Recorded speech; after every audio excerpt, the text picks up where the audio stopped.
Hello, everyone, and welcome back to Unreal English. I'm Alex. And I'm Sarah. We're so happy you're here with us today. On this channel, we create real, natural conversations to help you learn English the way native speakers actually talk. If you're new here, welcome to our community. And if you're a returning viewer, thank you so much for your loyalty. We really appreciate you being part of the Unreal English family. Before we jump into today's topic, please take a moment to hit that subscribe button and turn on notifications. That way, you'll be the first to know when we post new videos. And if you enjoyed today's conversation, please give us a thumbs up. It's just one click, but it helps us tremendously and allows us to keep creating free content for English learners like you. Absolutely. Today we're talking about something that's become a huge part of modern life. We're discussing social media. This is such a relevant topic because almost everyone uses social media these days. Whether it's Instagram, Facebook, TikTok, Twitter, or LinkedIn, social media has completely changed how we communicate and share information. Exactly. And knowing how to talk about social media in English is really useful because it comes up in conversations all the time. So today, we're going to have a natural discussion about our experiences with social media. This will be great listening practice because we'll use tons of common phrases and expressions that native speakers use when talking about social media.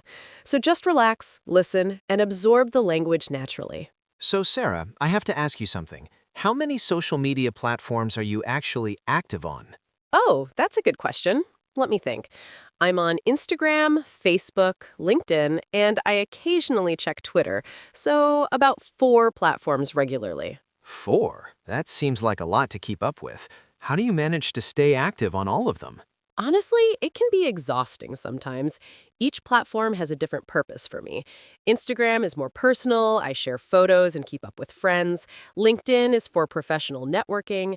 Facebook is mainly for staying connected with family and old friends. That makes sense. I'm only really active on 2 platforms, Instagram and LinkedIn. I used to be on Facebook, but I deactivated my account about 2 years ago. Really? Why did you deactivate Facebook? I just found it draining. There was too much negativity, too many arguments, and honestly, I was spending way too much time scrolling mindlessly through my feed. I completely understand that feeling. Social media can be really toxic sometimes. People seem to forget basic courtesy when they're hiding behind a screen. Exactly. The comment sections on some posts are just awful. People say things online that they would never say to someone's face. That's so true. Online disinhibition is a real phenomenon. When people are anonymous or distant, they feel free to be cruel or aggressive in ways they wouldn't be in person. It's really sad. Sometimes I wonder if social media has made society more divided rather than more connected. That's a really interesting point. Social media was supposed to bring people together, but in many ways it's created echo chambers where people only interact with others who already agree with them. What do you mean by echo chambers? An echo chamber is when you're only exposed to opinions and information that reinforce your existing beliefs. The algorithm shows you content similar to what you already like, so you never encounter different perspectives. Oh, that's a great explanation, and I've definitely noticed that. My Instagram feed shows me more of what I've already liked, so I keep seeing the same types of content over and over. Exactly. And that can be dangerous because it prevents people from having their ideas challenged or learning about different viewpoints. Everything just echoes back what you already think. That's concerning, although I have to admit there are positive aspects of social media too. It's not all bad. Oh, absolutely. Social media has done amazing things. It's helped people stay connected across long distances, it's given voice to marginalized communities, and it's made information more accessible. Right. I have friends living in different countries, and without social media, we would probably lose touch completely. Now I can see what they're up to and stay connected even though we're thousands of miles apart. That's one of the best uses of social media. I reconnected with my best friend from elementary school through Facebook after not talking for 15 years. We probably never would have found each other without it. That's wonderful. Social media can be really powerful for maintaining relationships and building communities. Definitely. And it's also been crucial for social movements and raising awareness about important issues. Think about how movements like #MeToo spread through social media. That's a great example. Social media gave people a platform to share their stories and create real change. That wouldn't have been possible before. Exactly. It's democratized information in a way. You don't need to be a journalist or celebrity to have your voice heard anymore. Although that's also created some problems, hasn't it? Like the spread of misinformation and fake news. Oh, absolutely. That's one of the biggest challenges with social media right now. Anyone can post anything, and false information can spread just as quickly as truth, sometimes even faster. I've seen that happen so many times. Someone shares a completely fake story, it goes viral, and by the time it's debunked, millions of people have already seen and believed it. And the algorithms actually make this worse because controversial or emotionally charged content gets more engagement, so the platforms promote it more. That's frustrating. So the very design of social media encourages the spread of misinformation because it keeps people on the platform longer. Exactly. The platforms are optimized for engagement, not for accuracy or user well-being. They want you to spend as much time as possible scrolling, because that means more advertising revenue for them. It's kind of manipulative when you think about it. They're using psychology to keep us hooked. Absolutely. Have you ever noticed how hard it is to stop scrolling once you start? That's by design. The infinite scroll feature means there's always more content, so there's no natural stopping point. Oh, I've definitely fallen into that trap. I'll pick up my phone thinking I'll just check Instagram for 2 minutes, and suddenly an hour has passed. Me too. It's such a time sink. Sometimes I feel like I've wasted so much time that I could have spent doing something actually productive or fulfilling. That's the guilt that comes with social media. You know you're wasting time, but you can't seem to stop yourself. It's because social media activates the reward center in our brains. Every like, comment, or new post gives you a little dopamine hit that makes you want more. So it's actually addictive? Like scientifically addictive? Many researchers think so. Studies have shown that social media use can trigger the same brain responses as gambling or substance use. It's designed to be habit forming. That's actually scary. We're all walking around with addictive devices in our pockets, and we don't even realize how much they're affecting our behavior. I know. I've been trying to be more mindful about my social media use. I've set time limits on certain apps and turned off most notifications. How's that been working for you? It's helped a lot, actually. When I'm not getting constant notifications, I'm not picking up my phone every 5 minutes. I feel more present and less anxious. Anxious? Does social media make you anxious? Sometimes, yes. There's this constant pressure to document everything, to present a perfect life, to get enough likes and comments.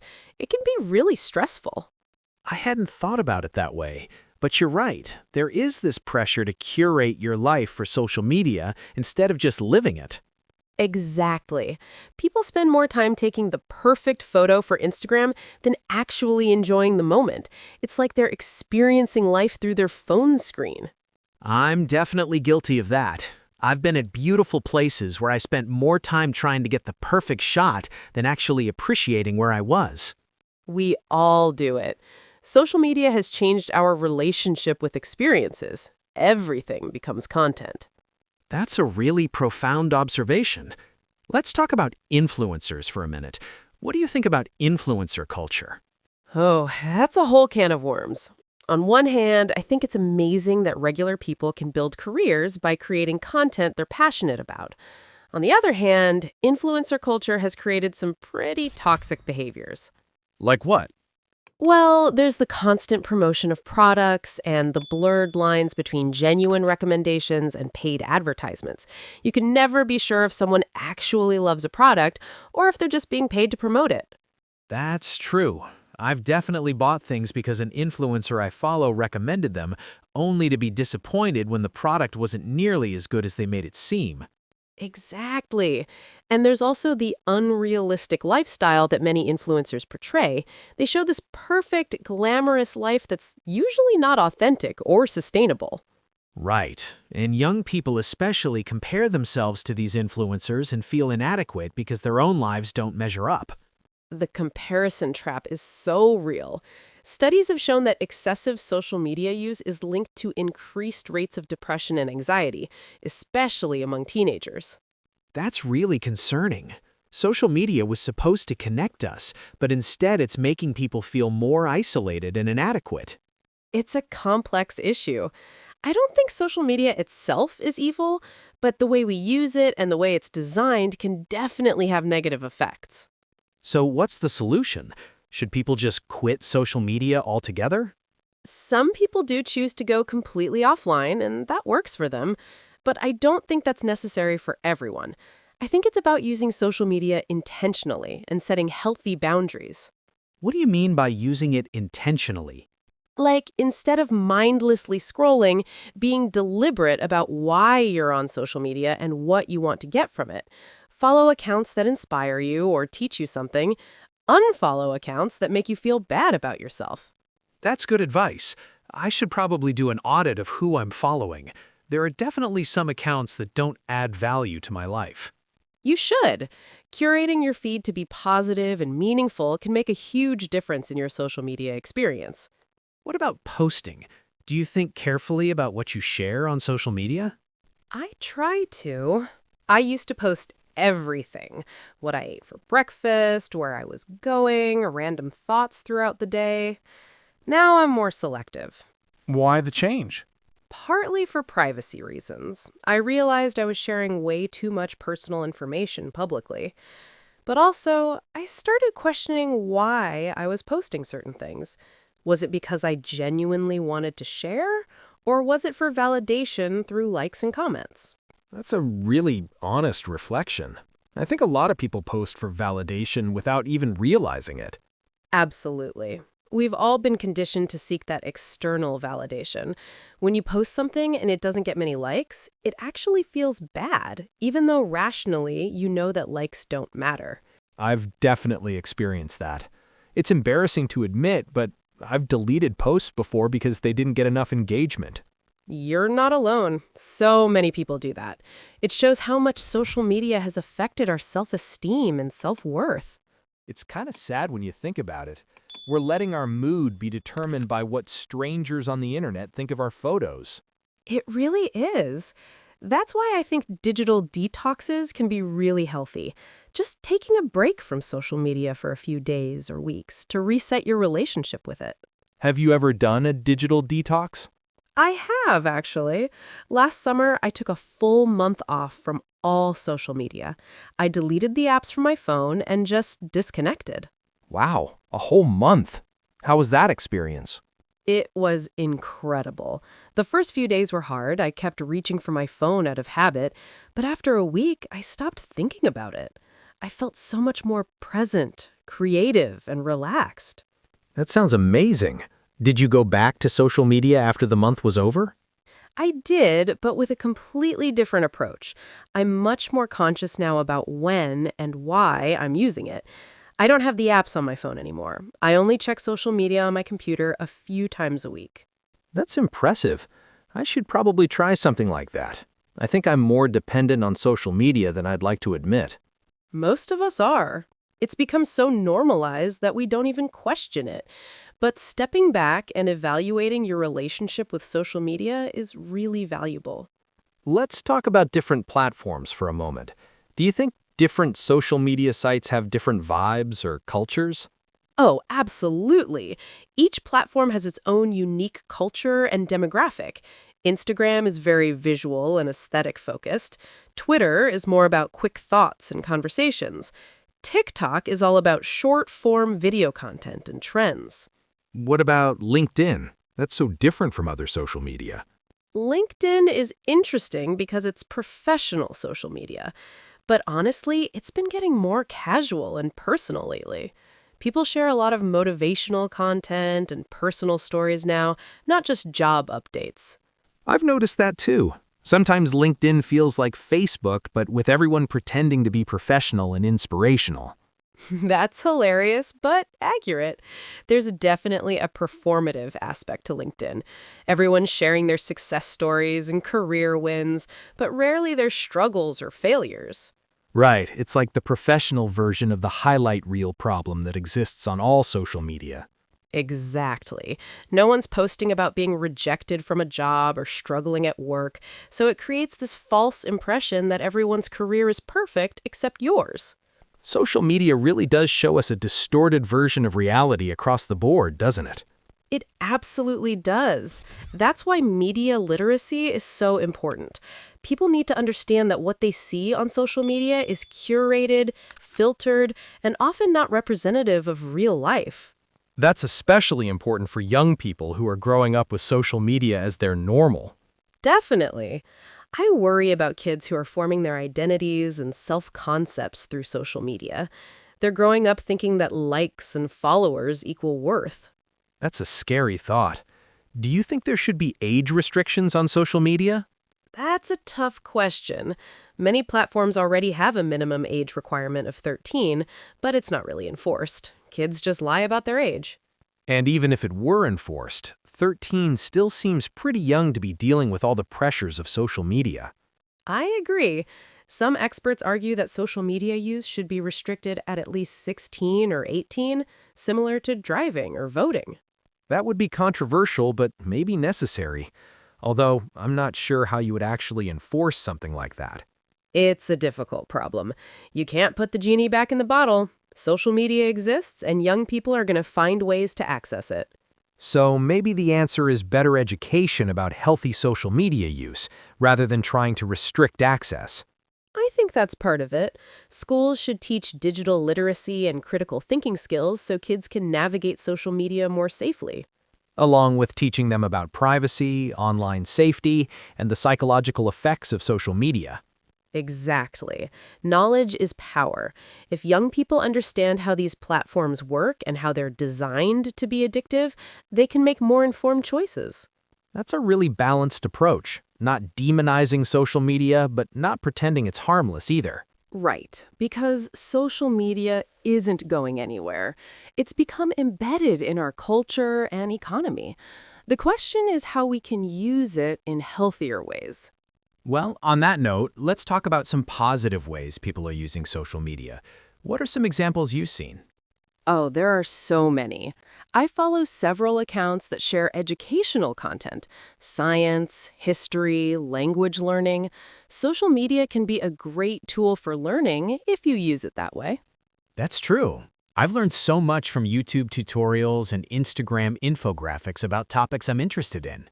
Exactly. And there are amazing artists, musicians, and creators who share their work on social media and build communities around their art. Right. Social media has democratized creativity in a lot of ways. You don't need a gallery or record label anymore to share your work with the world. That's one of the most beautiful things about social media. It's given opportunities to people who might never have had a platform otherwise. And what about social media for small businesses? That's been huge, hasn't it? Absolutely. Small businesses can now reach customers directly through social media without spending a fortune on traditional advertising. It's leveled the playing field in many ways. I've discovered so many local businesses through Instagram. I probably never would have found them otherwise. Me too. And during the pandemic, social media was crucial for many small businesses to survive. They could still connect with customers even when their physical locations were closed. That's a great point. Social media has real economic value, not just social value. Definitely. It's created entirely new industries and job categories. Social media manager, content creator, community manager. These jobs didn't exist 20 years ago. It's amazing how much has changed in such a short time. Social media is barely 20 years old, and it's already transformed society. And it's still evolving. Who knows what social media will look like in another 20 years? I can't even imagine. The pace of change is so rapid. Whatever it looks like, I hope we've learned from the mistakes and unintended consequences of current social media and can build something healthier. That's a nice thought. Optimistic, but realistic. Well, Alex, we've covered so much today. The good, the bad, and everything in between when it comes to social media. We really have. I think we used a lot of great vocabulary and expressions that will help our viewers talk about social media in English. Absolutely. Let's do our vocabulary review now to help everyone remember the key words we used today. Perfect. Let's go through 10 important words and phrases that are essential when discussing social media. Okay, everyone. Let's start with our first word, platform. Sarah, this word came up a lot in our conversation. Yes, a platform in the context of social media is a digital service or website that allows users to create, share, and interact with content. Examples include Instagram, Facebook, Twitter, and TikTok.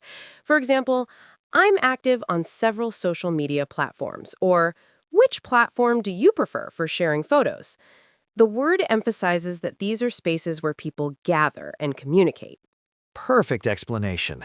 Our second word is scroll. This is something everyone who uses social media does constantly. Definitely. Scroll means to move text or images up or down on a screen to see more content. On social media, we scroll through our feed to see posts. For example, I was scrolling through Instagram for an hour, or stop scrolling and go to bed. The phrase doom scrolling refers to endlessly scrolling through negative news. It's become such a common action that it's practically automatic. Great example. Our third word is viral. This is super common when talking about social media. Viral describes content that spreads rapidly and widely across the internet through sharing. When something goes viral, it's seen by millions of people in a very short time. For example, that video went viral overnight, or she became famous after her tweet went viral. It's called viral because it spreads like a virus, from person to person exponentially. Excellent. Now let's explain echo chamber. An echo chamber is a situation where you only hear opinions and information that agree with your existing beliefs. In an echo chamber, your ideas are echoed back to you without challenge or alternative perspectives. For example, social media algorithms create echo chambers, or he lives in an echo chamber and never questions his assumptions. It prevents exposure to diverse viewpoints and can reinforce biases. Very clear. Our fifth word is curate. Curate means to carefully select and organize content or items. On social media, people curate their feeds by choosing who to follow and what to post. It implies thoughtful selection rather than random posting. For example, she carefully curates her Instagram aesthetic, or I curate my feed to only include positive content. Originally used in museums, it now commonly describes managing your online presence. Perfect. Let's talk about engagement. Engagement in social media refers to the interactions between users and content, likes, comments, shares, and saves. High engagement means lots of people are interacting with your posts. For example, that post got great engagement, or the algorithm favors content with high engagement. Brands and creators often measure success by engagement rates. The verb form is engage. This content really engages the audience. Excellent explanation. Our seventh word is algorithm. An algorithm is a set of rules or calculations that a computer follows to solve problems or make decisions. On social media, algorithms decide what content appears in your feed based on your past behavior. For example, the Instagram algorithm shows you posts similar to what you've liked before, or I don't understand how the TikTok algorithm works. Algorithms are invisible but incredibly powerful in shaping what we see online. Great example. Now let's explain detox. A detox traditionally means removing toxins from the body, but a digital detox means taking a break from technology and social media to reduce stress and reconnect with real life. For example, I'm doing a social media detox this month, or a digital detox helped me feel less anxious. It suggests that constant connectivity is somewhat toxic, and we need periodic breaks to cleanse ourselves from it. Very helpful. Our ninth word is toxic. Toxic literally means poisonous, but when describing social media or online behavior, it means extremely harmful, unpleasant, or negative. Toxic behavior includes bullying, harassment, spreading hate, or creating a hostile environment. For example, the comment section became really toxic, or I left that platform because the culture was too toxic. It describes environments or behaviors that are psychologically harmful. Perfect. And our final phrase is highlight reel. A highlight reel originally referred to a compilation of the best moments from a sports game or event. On social media, it describes how people only post their best moments and successes, creating an unrealistic portrayal of their lives. For example, remember, social media is just everyone's highlight reel, or comparing your life to other people's highlight reels is unhealthy. It emphasizes that social media shows edited, idealized versions of reality, not the full picture. Wonderful. Let's quickly review all 10 words: platform, scroll, viral, echo chamber, curate, engagement, algorithm, detox, toxic, and highlight reel. These are all essential words for talking about social media in English. You don't need to memorize them all immediately. Just focus on a couple, and with practice, they'll become natural. Exactly. The more you hear and use these words in context, the more comfortable you'll become with them. So, everyone, we've had such a comprehensive conversation about social media today. We've discussed the benefits, the drawbacks, the psychological effects, and how to use it more healthily. And I think the main message is that social media is a tool. It can be used positively or negatively, depending on how we approach it. Exactly. It's about being intentional, setting boundaries, and remembering that what we see online isn't the full picture of reality. Now it's your turn to join the conversation. We want to hear from you. Here's our question for today. What's your relationship with social media? Which platform do you use most, and how does it make you feel? Or maybe you've decided to stay off social media completely. You can write something like, I use Instagram every day, and it makes me feel connected to friends. Or, I quit Facebook and feel much happier. Or, I love TikTok, but I spend too much time on it. Share your honest thoughts. We read every single comment, and we genuinely love hearing your perspectives and experiences. Your comments create a real community here. And if you have ideas for future video topics, please let us know. What subjects would help you improve your English? Don't forget to hit that like button if you found this video valuable. It really helps us reach more English learners around the world. If you haven't subscribed to Unreal English yet, please subscribe and turn on the notification bell. We post new videos every week with natural English conversations on relevant topics. And share this video with anyone you know who's learning English or who might find our discussion about social media interesting. Learning together is always better. Before we finish, I want to remind everyone that learning English takes time and patience. Don't compare your progress to others. Remember, everyone's learning journey is different. Exactly. Just like social media shows highlight reels, sometimes we only see other people's successes in language learning. Don't let that discourage you. Every bit of practice counts. You're doing great by being here and actively working on your English. Keep going, stay consistent, and celebrate your small wins along the way. We'll see you in the next video. Until then, take care of yourselves, both online and offline. Goodbye, everyone. Bye! And remember, real life happens outside the screen. Don't forget to look up from your phone and enjoy the world around you.